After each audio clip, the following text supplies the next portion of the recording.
9-10 साल के 9वीं क्लास में पढ़ते थे, उस समय इनका ननियाल रतनगढ़ी है जी और जगजीवन राम जी प्रजापत थे, वो इनके ननियाल के नाना लगते थे। जी तो एक बार इनको कुछ सर्दी बुखार हो गया था, तो 2-3 दिन तक इन्होंने भोजन नहीं किया, तो इनके गांव से नाना जी यहाँ ला के हमारे गुरुजी झाड़ा लगाते थे, जी तो झाड़ा लेने के लिए आए। उस समय गुरुजी बच्चों को भोजन करा रहे थे, तो ला के कहा गुरुजी इन्होंने 2-3 दिन हो गए भोजन नहीं किया, इसके झाड़ा लगाओ।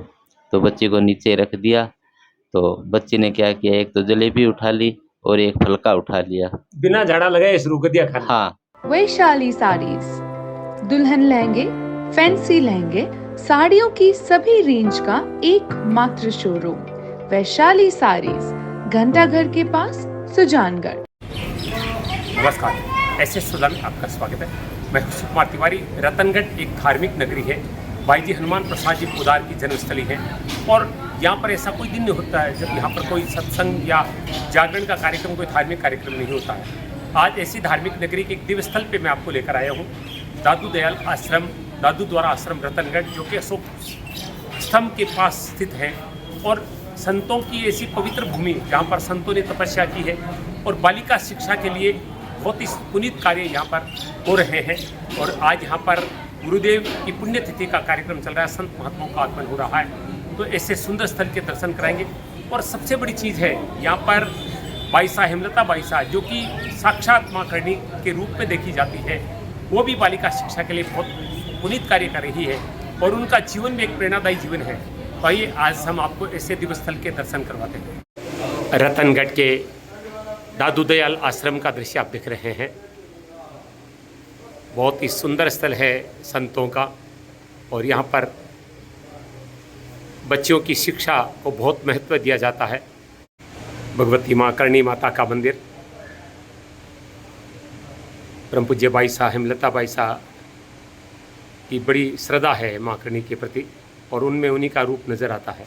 देखिए दादू दयाल आश्रम रतनगढ़ का बहुत ही दिव्य और भव्य शिवालय।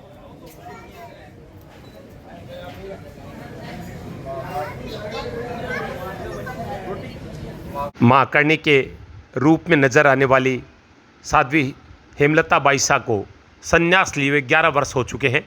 वैसे बचपन से आप इसी दादू दयाल आश्रम में ही अपना जीवन व्यतीत कर रही है। अद्भुत कथा है, ऐसी तपस्विनी को हम कोटि कोटि नमन करते हैं। मित्रों, हम पूज्य बाईसा हेमलता जी के दर्शन कर रहे हैं। दादू दयाल आश्रम में आप जो पुनीत कार्य कर रही हैं बालिका शिक्षा के लिए, उसके लिए हम आपको कोटि कोटि नमन करते हैं। माँ करणी की परम भक्त हैं और आप में ही माँ करणी का स्वरूप नज़र आता है भक्तों को। ऐसी दिव्य साध्वी जी को हम कोटि कोटि नमन करते हैं। आज एशियन का सौभाग्य है कि इस आश्रम में कवरेज करने के लिए आने का मौका मिला और आपके भी दर्शन हुए। हाँ, आपके दादा गुरुजी की बरसी थी आज और ऐसी दिव्य साध्वी जी के हम आज दर्शन कर रहे हैं। आपके चरणों में हम कोटि कोटि पुनः नमन करते हैं। आज पुण्यतिथि पर अनेक संत यहाँ पर पहुँच रहे हैं। कमाने की और साधुओं की माला की कोई टाइम हुए उधर पग बात को पग कदे कदे मार पग को उठे कदे कदे मारे पेड़ को ले है ही है। आज चिलमा पीर एकदम बेचे ना चिल में वो नहीं महाराज जी 17-18 साल का एक खुद हुए और के 20 साल को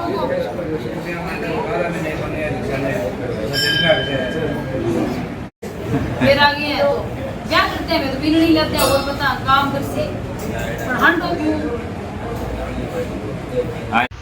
इस आश्रम में युवा साध्वी हेमलता बाईसा जो साधु संतों को नशे से दूर रहने की शिक्षा देती है, कहती है चिलंग का प्रयोग नहीं करें और युवाओं में संस्कार डालने का प्रयास करती है, बच्चों को शिक्षित अपने स्वयं के प्रयासों से करती है। आश्रम का ये करणी माता मंदिर हेमलता बाईसा के प्रयासों से ही आपके द्वारा ही बनवाए गए हैं। आप करणी माता की परम भक्त हैं और आप में देवी का स्वरूप नजर आता है।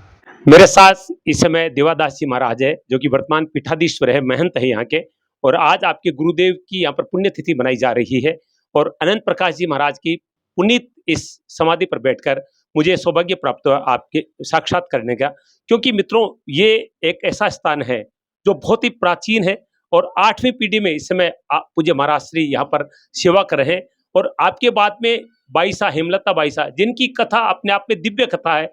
आप सुनकर आश्चर्य करेंगे कि सनातन धर्म में ऐसे संत हैं, एक युवती जिनका स्वरूप माँ करणी जैसा नजर आता है, किस तरह से वो साध्वी बनी और किस तरह से वो कार्य कर रही है, इसकी जानकारी भी लेंगे। लेकिन पहले थोड़ा सा इतिहास यहाँ का जानना चाहेंगे। पूज्य महाराज श्री, सबसे पहले दादू द्वारा का आश्रम रतनगढ़ का, उसका थोड़ा इतिहास। दादू द्वारा आश्रम रत्नगढ़ की स्थापना 1829 में महंत श्री कमलदास जी महाराज के द्वारा इस आश्रम में वर्तमान में एक कुटिया बना के इस आश्रम की स्थापना की गई। और उनसे लगा कि आज तक मेरे दादा गुरु, परदादा गुरु, इस प्रकार से मेरी 7वीं पीढ़ी के अंदर मैं इस वर्तमान में आश्रम में सेवा कर रहा हूँ। मैंने ये सुना है कि लगभग हजारों बच्चे यहाँ से पढ़े हैं और बड़े बड़े पदों पर आज नौकरी भी कर रहे हैं, सरकारी नौकरियां कर रहे हैं। हमारे यहाँ आश्रम में शुरू से परंपरा है कि गरीब बच्चों को, जिसके कोई माँ नहीं हो, बाप नहीं हो या गरीब हो, इस प्रकार के बच्चों को लाकर यहाँ शिक्षा दी जाए ताकि उनका जीवन सफल हो सके, अपने पैरों पे खड़े हो सके।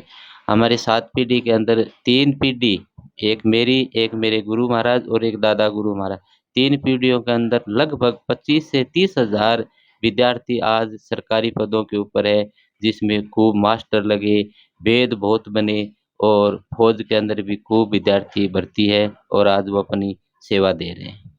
इस साक्षात्कार का सबसे बड़ा उद्देश्य मेरा है कि आपकी जो पुत्री स्वरूपा जो शिष्या है हेमलता बाई साहब ने, उनके बारे में एक कथा सुनी है कि किस तरह से माता पिता वो बीमार हो गई थी, फिर इसको यहाँ पर चढ़ाया गया, उसके बाद में आज वो इतना दिव्य गौ माता की सेवा का और बच्चों की शिक्षा का कार्य करे। तो थोड़ी वो कथा हमारे दर्शकों को बताएं।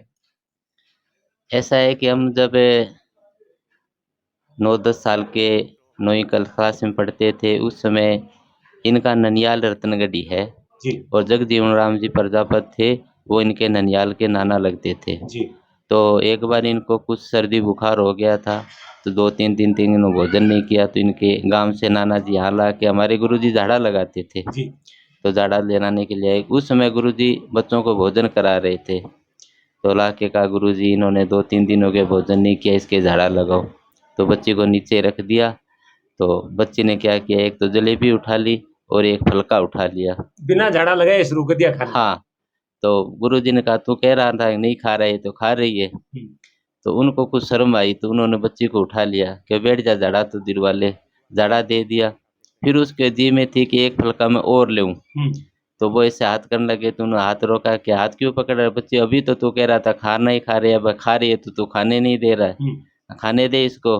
तो बच्ची रोने लगी, तो गुरु महाराज ने कहा बच्चा रो मत, एक दिन तू यहीं आएगी। तो हो सकता है गुरु महाराज का वो शब्द लग गया हो। और इनके गांव में एक नाथ जी महाराज हुए थे, शायद मेरा अभी उनका नाम याद नहीं है। तो कहते हैं कि उनके दादाजी से उन्होंने टिप्पण भोजन मांगा था, तो उन्होंने कहा कि ऐसे आप लोग साधु फिरते हो, आप कमाते तो हो नहीं, टिप्पण के रोटी के पैसे लगते हैं बाबूजी। तो गुरुजी ने साधु ने कहा कि कभी आपके घर में कभी कोई साधु बनेगा तब आपको पता चलेगा। तो उन्होंने कहा मेरे तो सभी बच्चे शादी कर दी, मेरे तो कोई है नहीं, क्योंकि यहीं थोड़ी खत्म हो जाए, आगे भी तो पीढ़ी चलेगी, तेरी पीढ़ी में कभी कोई संत होगा तब हो सकता है। उस चंचल नाथ जी नाम था, चंचल नाथ जी का शब्द भी उनको लगा हुआ था। तो ऐसा है कि संतों का जो जीवन होता है, संतों का जो मतलब जीव होता है, वो वापिस संतों में आके मिलता है। तो हो सकता है कि वो भी चमत्कार हो गया और आज हमारी बिटिया खूब नाम रोशन कर रही है, गौओं की सेवा कर रही है, बच्चों की सेवा कर रही है और दादू जी महाराज के प्रति, गुरु जी के प्रति और समाज के प्रति और सबका ध्यान रखते हुए अपनी इष्ट देवी करणी माता की खूब सेवा करती है। नमन करते हैं आपको निश्चित रूप से, क्योंकि मैंने ये कथा सुनी थी तो मेरा भाव जागृत हुआ और आज आपके गुरुजी की पुण्यतिथि थी, तब मुझे परम पूज्य भाई साध्वी जी हेमलता बाई के दर्शन करने को मिले और ऐसा सुंदर दिव्य स्वरूप, ऐसा लगता है कि माँ करणी ही आश्रम में यहाँ पर कार्य कर रही है। ऐसा ये सनातन धर्म की सुंदरता है कि ऐसे परिवार की एक बिटिया आज कितने तपस्वी रूप में यहाँ पर कार्य कर रही है और इस आश्रम की परंपरा रही है। जैसा मुझे महाराज से करें कि आप 8वीं पीढ़ी के संत यहाँ पर हैं और लगभग 30-35 हजार बच्चे बच्चियां आज सरकारी पदों पर कार्य करें, इसी आश्रम में शिक्षा प्राप्त करके गरीब और असहाय बच्चों को यहाँ पर निःशुल्क शिक्षा दिलवाई जाती है। ऐसे संतों के ऐसे आश्रम को निश्चित रूप से हम कोटि कोटि नमन करते हैं।